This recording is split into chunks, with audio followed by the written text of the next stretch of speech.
Joint रिप्लेसमेंटनंतर most commonly विचारला जाणारा प्रश्न म्हणजे फिजिओथेरपी नक्की गरजेची आहे का आणि फिजिओथेरपी किती दिवस घ्यावी लागेल.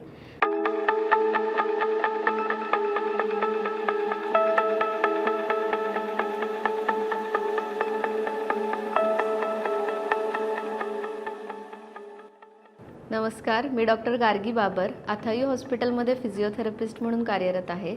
तर याचा आन्सर आहे हो, फिजिओथेरपी नक्कीच गरजेची आहे कारण ती तुमच्या रिहॅबिलिटेशनचा एक भाग आहे. जॉईंट रिप्लेसमेंटनंतर फिजिओथेरपी म्हणजे फक्त एक्सरसाइज एवढंच मर्यादित नसून जॉईंट रिप्लेसमेंटनंतर तुम्हाला बेडमधून उठण्यापासून चालवण्यापासून ते पायऱ्या कशा चढाव्यात, बसावं कसं, उठावं कसं, ह्या सगळ्यासाठी फिजिओथेरपिस्ट तुम्हाला गाईड करणार आहे. त्यामुळे फिजिओथेरपी ही नक्कीच गरजेची आहे. दुसरा प्रश्न म्हणजे फिजिओथेरपी किती दिवस घ्यावी. आता याचं answer patient to patient vary होतं.